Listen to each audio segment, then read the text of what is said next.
in a world trained to shout for relevance. AfterTime pauses to listen, stepping gently into places where meaning survives without volume.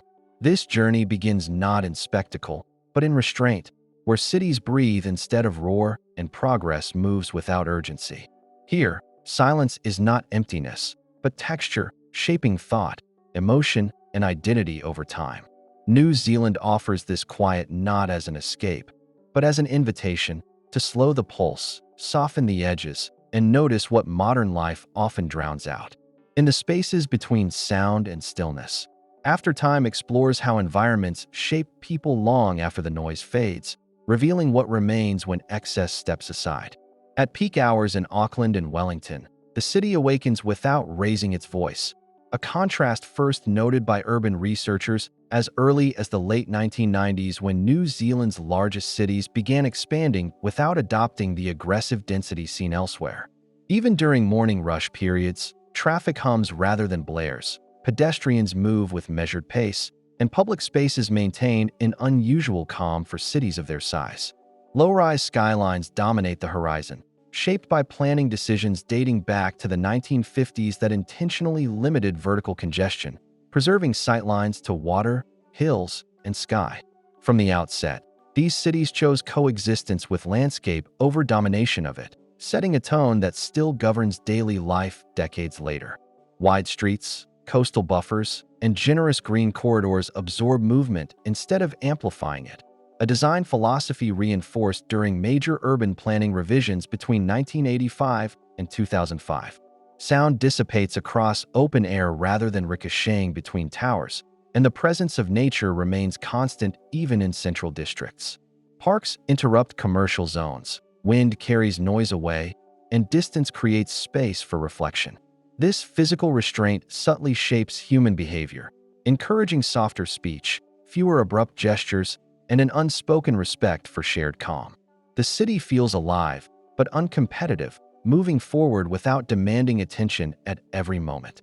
Within this environment, people respond almost instinctively, slowing their pace and lowering their emotional volume as the city sets the rhythm for them.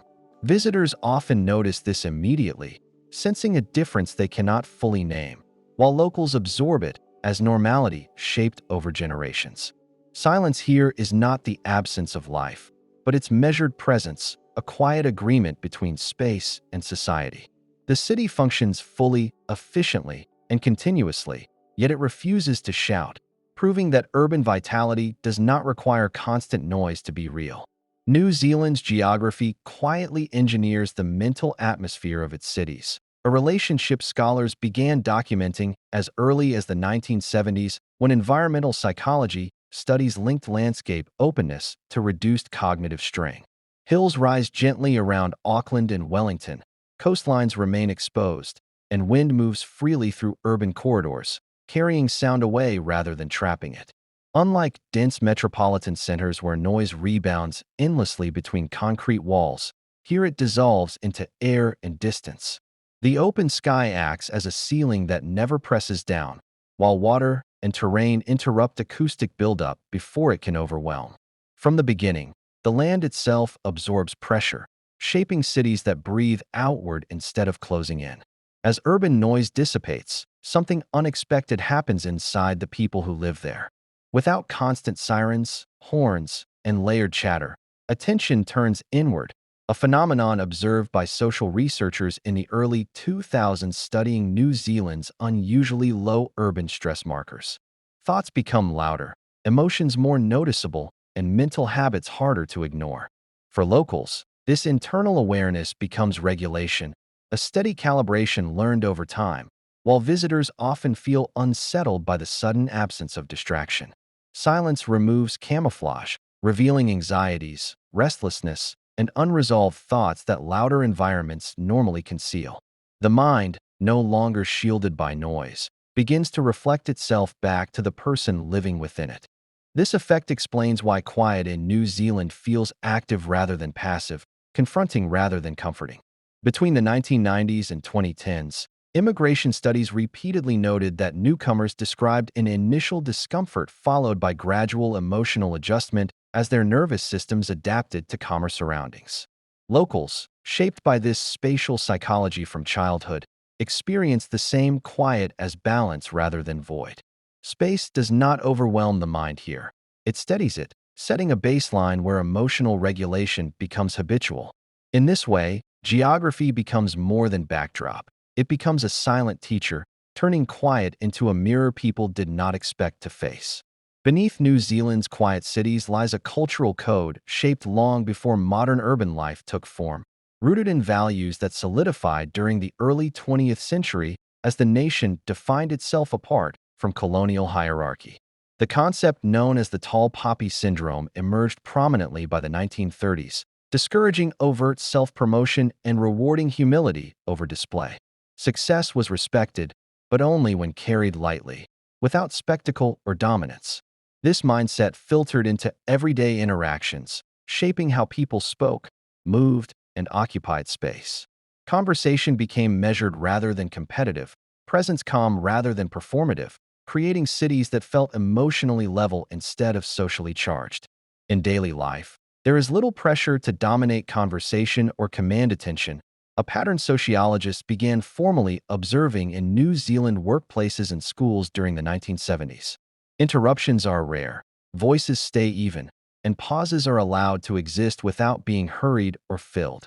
Silence is not treated as social failure, but as shared understanding, an agreement that meaning does not need constant reinforcement. In cafes, offices, and public transport, people coexist without asserting themselves over one another.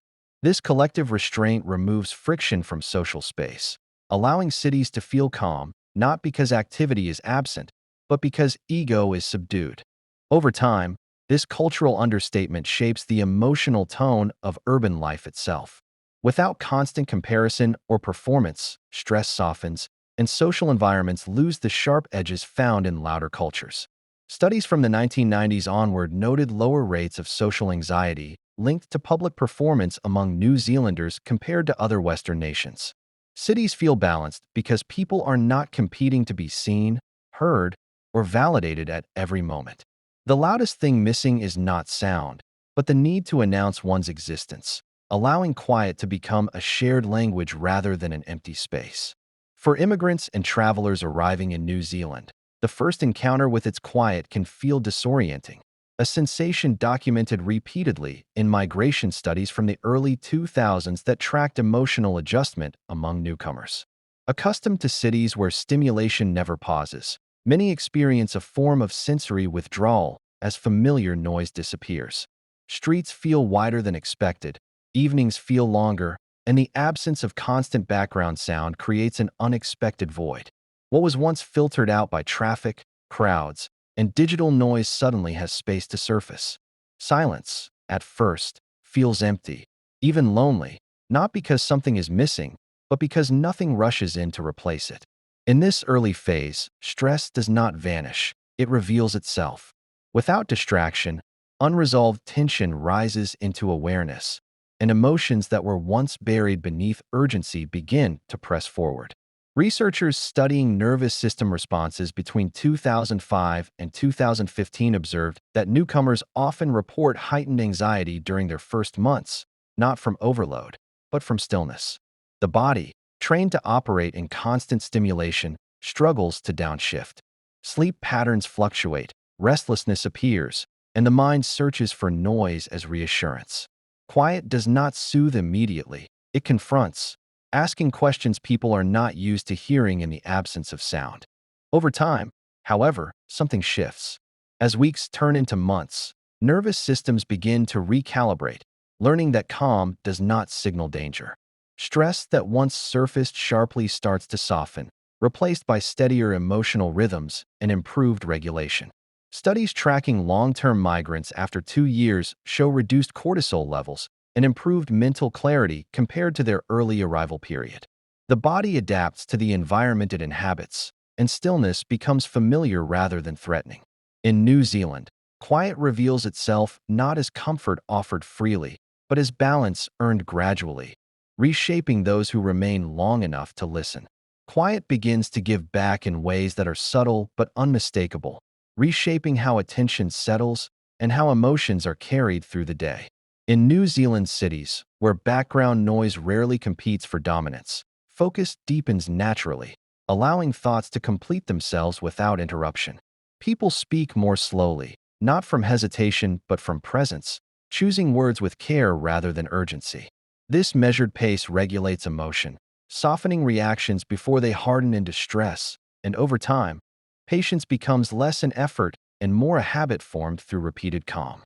As this rhythm settles in, interactions change almost without notice, creating spaces where listening becomes as valued as speaking. Conversations are less about asserting identity and more about maintaining balance, with fewer interruptions and less performative urgency. The absence of constant noise reduces the need to defend personal space, and as a result, public environments feel safer without feeling watched or controlled. Calm becomes the unspoken agreement, allowing people to move through the city without bracing themselves against tension. What emerges is not isolation, but restoration, as silence quietly repairs what constant stimulation has worn down. Without the pressure of noise, clarity rises to the surface, revealing thoughts, emotions, and intentions that were previously drowned out. This clarity does not demand attention. It waits patiently, offering steadiness rather than excitement. In this way, the absence of noise becomes the presence of understanding, and the city returns something essential to its people: the ability to exist without friction and to feel whole within their own minds. As New Zealand's cities expand, their silence does not vanish in proportion to their growth, defying the expectations of modern urban development. Auckland's population surge after the early 2000s and Wellington's steady densification following the 1990s brought new buildings, infrastructure, and technology, yet the soundscape remained restrained. Noise does not compound here the way it does in many global cities, because expansion is absorbed rather than amplified. Growth unfolds without spectacle, allowing the city to evolve without demanding constant attention. This balance is protected through deliberate urban planning and deeply ingrained cultural restraint, shaped by policy decisions dating back to post-war development in the 1950s and refined through modern zoning laws in the late 20th century. Greenbelts, coastal buffers, and height limits prevent sound from echoing and intensifying, while walkable layouts reduce the dominance of traffic seeps.